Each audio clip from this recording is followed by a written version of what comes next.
은퇴 후 지출을 줄이는 것이 상식일까요? 그렇지 않을 수도 있습니다. 주변에서 노후 준비를 단단히 해두었다는 사람을 본 적이 있으신가요? 상위 1%가 아닌 평범한 사람들 중에서 노후 걱정이 없다는 사람은 거의 없을 것입니다. 그리고 자녀들이 독립한 이후 지출이 줄어드는 것은 당연한 일입니다. 혹시 그렇게 지출이 줄어드는 부분도 은퇴 계획 시 고려해 보셨나요? 하지 않았다고요? 어쩜 당연한 일입니다. 우리는 항상 위험에 대비해야 하고 돈이 고갈될 위험은 정말 큰 두려움이니까요. 하지만 반대편으로도 한번 생각해 볼 필요가 있습니다. 쓰지 못할 돈은 왜 벌었는가? 만약 직장 생활에 큰 가치를 못 느끼고 힘들어서 번아웃을 느끼기도 했다면 은퇴 준비는 우리에게 항상 두려움으로 다가옵니다. 어쩌면 그것은 우리가 그 두려움을 정면으로 응시하고 마주하지 않아서 그런 것일 수도 있습니다. 사무엘 워렌은 이렇게 말했습니다. 어려움이란 무엇인가? 그것은 특정 목표를 달성하는데 필요한 힘의 강도를 나타내는 말에 불과하다. 노력이 필요함을 알려주고 사람들에게 자극제가 되는 말에 지나지 않는다. 오늘은 은퇴에 대한 데이터가 풍부한 미국의 은퇴자들의 사례를 소개하겠습니다. 대다수의 은퇴자들은 은퇴 자금이 고갈되기는커녕 약간만 줄어들거나 오히려 늘어났습니다. 우리가 위험에 대처하는 본능적인 모습이 통계적으로 잘 나타난 결과입니다. 금융의 세계에서는 위험을 다양하게 정의하고 있습니다.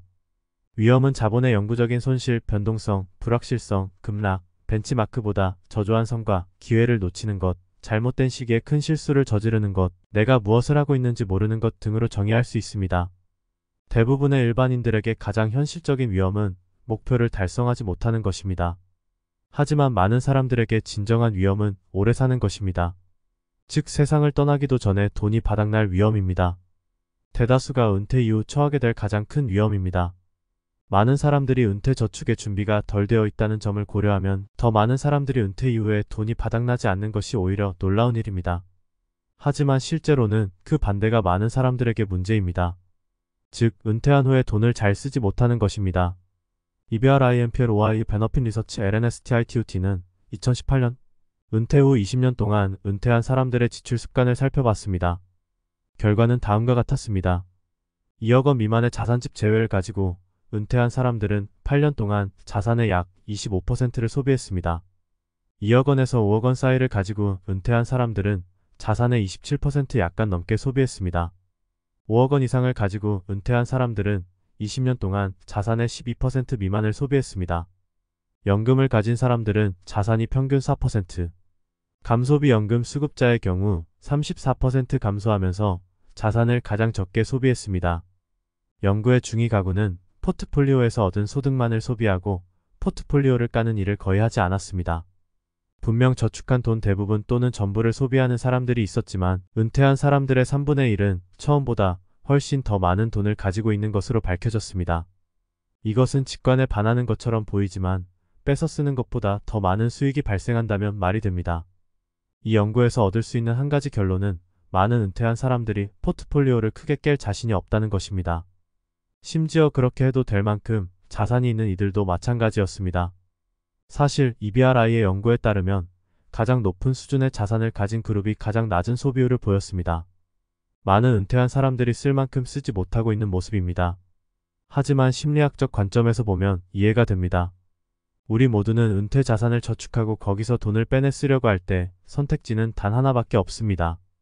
대부분의 사람들은 물론 과거에는 대부분의 사람들에게 효과가 있었지만 미래에는 달라진다면 어떻게 될까? 최악의 시기에 은퇴하면 어쩌지? 라는 걱정의 소리가 들립니다. 이런 감정을 완전히 이해할 수 있습니다. 직장을 떠나 생활비의 대부분을 그동안 저축한 돈으로 충당해야 하는 상황은 무서운 일일 수 있습니다. 기본적인 생활비, 여행비, 의료비, 인플레이션, 세금 그리고 예상치 못한 비용에 대한 예산을 세워둬야 합니다. 게다가 시장에서 미래의 수익률이 어떻게 될지 전혀 알 수 없다는 또 하나의 장애물이 있습니다. 결코 쉬운 일이 아닙니다. 그렇기 때문에 미래에 내재된 불확실성을 고려한 재정 계획을 세우는 것이 아주 중요합니다. 유용한 재정 계획이 되려면 고정 불변한 것이어서는 안 되며 계획이 실행에 옮기면서 목표, 준비, 기대, 진로를 고쳐나가야 합니다.